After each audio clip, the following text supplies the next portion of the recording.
Yo, what's up, party people? All right, so I'm just gonna write a Facebook ad here, and I'm kind of late to the game here. I guess it's been out for a minute. This little section called Creative Hub inside of your Facebook Ads Manager. You click the little hamburger bar here, and you can find it there. What it basically allows you to do is mock up a series of ads, and you can see what they look like in all the different placements. Siri. Uh, all the different placements right here, and kind of just gives you a good visual. It's good for clients, showing clients what you're doing. It's good just kind of for yourself. So I just kind of wanted to bring you guys along. I'm going to be writing some ads here. What I'm doing is we have an agency that does marketing for churches, and so I'm just going to kind of show you the process that I use, and man, hopefully it's going to help you out today. So I don't have anything planned. I kind of like to do these unprepared. It's kind of fun. I get good feedback. People like it. You can almost like think along with me as I do so. Anyway, so what I'm looking to do here is I'm on my Mac here. I use a notepad and I make a ton of notes. I use this all the time. You guys might have better tools or tactics, but what I do is I will keep a note here. So this is for a church growth agency. Oh, that's important links. Here it is for the ads. So I've got a running one for ads that we're doing. I like to write them out here. Kind of keep a running folder, and I can go back and copy and paste some of this stuff here. I got all the links I need. I got everything just organized. And so what I do is I usually write my ads over here, then copy and paste them into the ad itself inside Facebook. So that's what I like to do. And I don't know, just gonna kind of take y'all with me. So, a couple things to think about. The key to being a great copywriter, and I'm always working on this, trying to get better at it myself, is being a master of your market. I'm trying to make this as simple as possible. Who are you writing your ads to? Who's your buyer? Who do you want to click? Who do you want to click your ad? Write a message to them. And if you can do this next piece, you will win. All you have to do is know your market so well that you can write a sentence, and if they say, dude, you are in my head right now, if they say that, you have won. You've done a great job. You've done most of the battle. The victory's basically yours, so to speak. Let me give you, for instance, we've got a lot of clients, and clients do this funny thing. Even though you're holding up your end of the bargain, getting them leads, bringing new traffic to their site, even making them sales and selling stuff for them, they still do this thing where they email you and say, hey, Trav, I'd like to pause. We'd like to take a look at the leads we got, see if we can make some more sales, and then turn things back on here shortly, or at the first of the year, or something. It's weird. I've made my customer thousands and thousands of dollars. Remember, I got a client, 285 people to come into his location, and he still wanted to pause. It's a weird thing, but everybody in the agency business knows about this, and we kind of laugh about it, right? Oh, did someone try to pause on you again because you're doing too good? Things like that, right? Well, a guy had shot an email to us, or he has a marketing agency. And in the email, the subject line says, hey, are you tired of your clients pausing on you even though you're getting them great results? Dude's in my head. Yes. And so I opened it up, and he had a program, online course that basically teaches you how to set up your agency so that your clients don't do that. It's a huge deal. But he was perfectly in my head because he knew his market so well. It's a big deal. Think about it. So, what can we do here? This ad that I'm writing goes to pastors. So knowing what I know about them and being in the space for a long time now, me and my business partner were just talking about this. A phrase we hear often is, hey, my church is a little different. We're kind of in a unique situation because blank. We're in the country. We're a demographic of old and young people. We have affluent people and the poor in our city. But they all basically, no matter the situation, they all say something to that effect. So what I'm going to do is I'm going to write an ad speaking to that particular angle. We call this a hook. So I'm going to write to that hook. And imagine there's a pond. The pond is full of your people. We'll say pastors here. What we're going to do is we're going to throw out a bunch of hooks, like we're fishing, a bunch of hooks with a bunch of different bait. And what's going to end up happening is certain bait will attract certain customers. So I'm going to write this line here, and it will attract a portion of the fish that are in that pond. But then I could write another hook that's completely different, and it would attract another portion of fish that are in that pond. So the key is finding out what bait is going to get the majority of your people. And sometimes to do that, you got to throw out a bunch of hooks and see what kind of bait hits. Got it? It's a good tip. It's worth all the money right there. All right. It's still, again, in my experience, it's still currently very effective to use a call out at the beginning. I usually do an emoji, or I do something that's like, call it word art.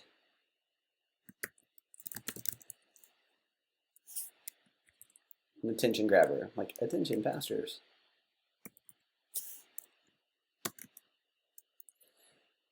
Currently, and Facebook changes all the time, but at the time of this video, it only shows about 2 lines of text right here. So you got to make these first 2 lines count.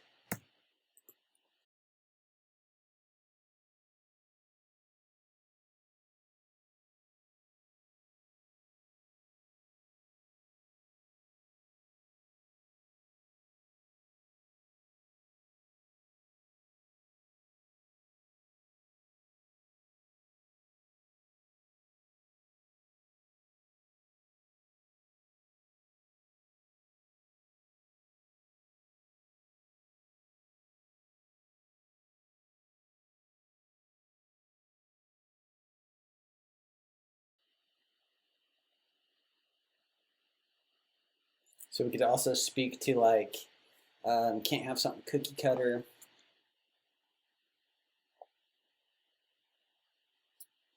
Custom's always a great word. So in this particular offer, we're running to pastors and we're doing what we call a phone call funnel. So we take them to a landing page. Inside of ClickFunnels, there's a VSL, little like a 15-minute VSL, video sales letter, that shows results we've gotten and kind of just shows them like, hey, we're going to set this thing up for your church. And it's a high ticket, we do all the work kind of situation. And if they're not a good fit for that, we send them down to the done for or do-it-yourself version. So this business has been crushing it. It's been working great for years, and we just every 3 months or so we launch new fresh ads. So that's just all we're doing here today.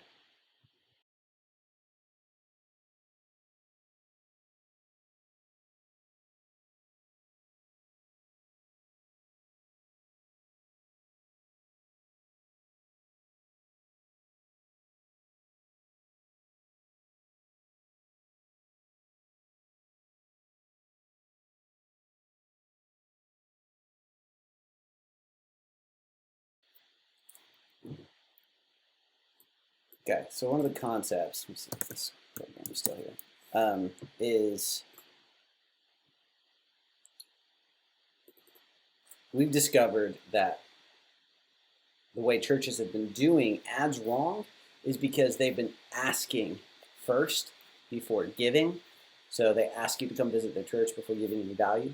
The businesses do the opposite. They always give some value before they invite you into their world. So we've taken that concept to the church world. That's why we've had such great results for everybody and all our clients.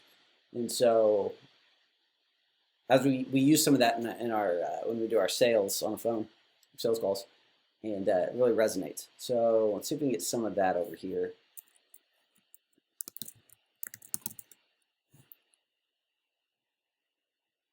Yay Text is a fun little program.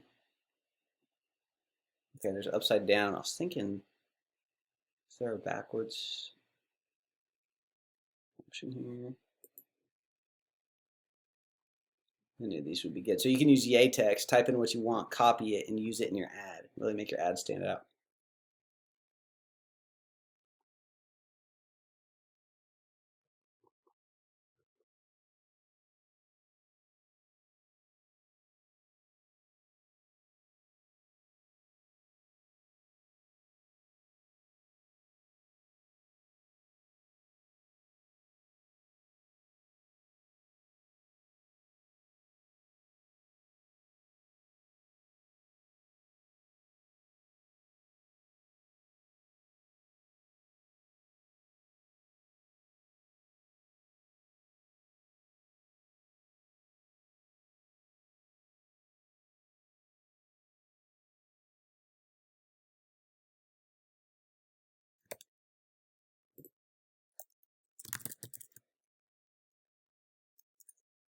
No.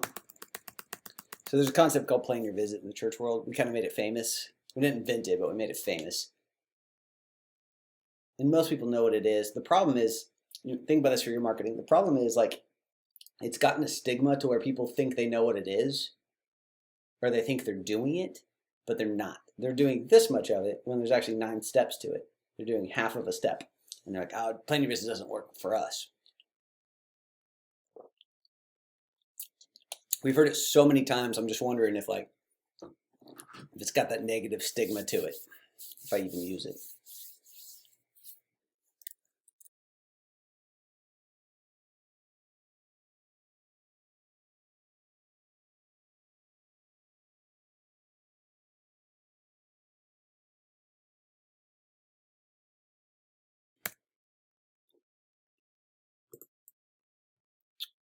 All right, so here's what we're looking at. Pastors, is your church a unique situation? Maybe in a unique situation. Then a one-size-fits-all social media marketing strategy just won't get the job done. You've probably tried boosting posts, putting up pretty Instagram images, telling your congregation to like, share, and comment on all of your posts, but still haven't seen the results. We all know we should be doing more as far as social media marketing goes. It's where all the kids and adults are at. It's where today's attention is at. But why isn't it working for churches? Because churches have been doing it all backwards.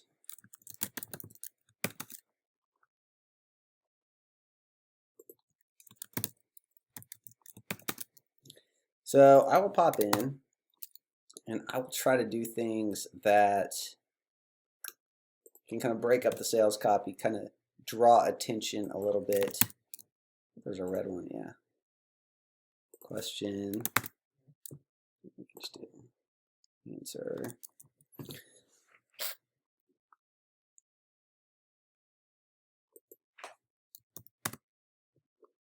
Is your church in a unique situation? In an unique situation? Don't know. Because churches are doing it all backwards. See, businesses have learned that in their outreach, they must first give something of value before asking for something in return. Think a coupon, a discount, a free trial, a free online training, or ebook. Then, once value has been given, they ask for the sale.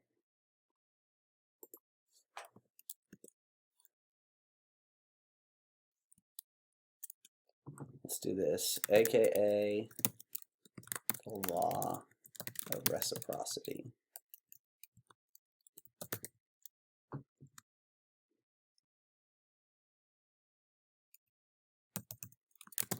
AKA the law of sowing and reaping.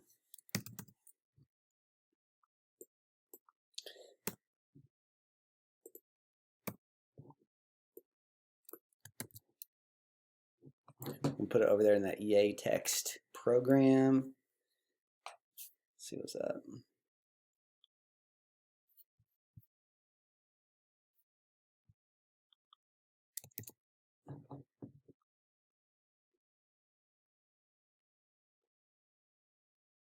Something simple like an italic.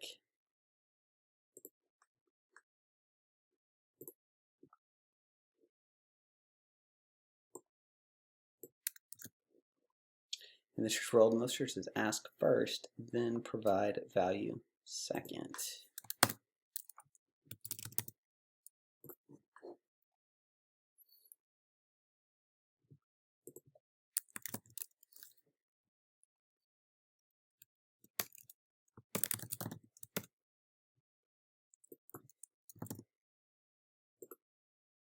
Example, come out to church this weekend, and then you will have a life-changing experience. Seems like a subtle difference. But the outcome is dramatic.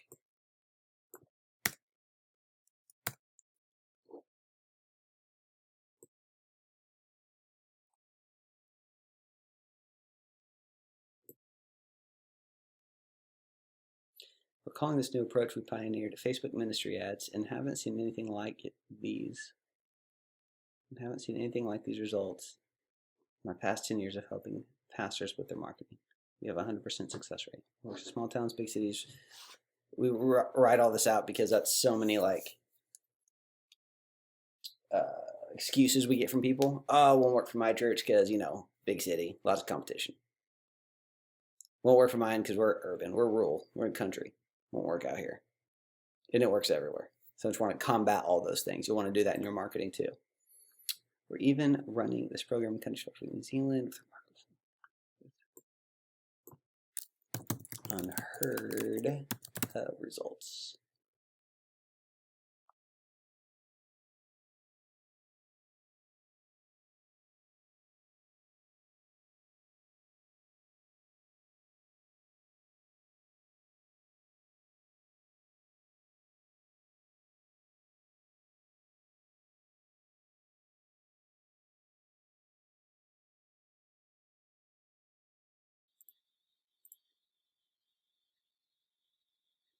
I like it.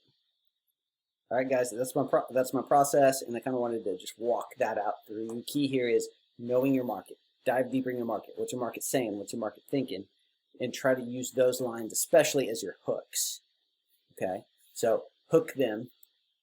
The first lines that they see, stop their attention with a sentence that makes them say, "Dude's in my head. That's exactly my problem. That's exactly my pain. That's exactly what I've been wanting." Something like that. So that's how I do it.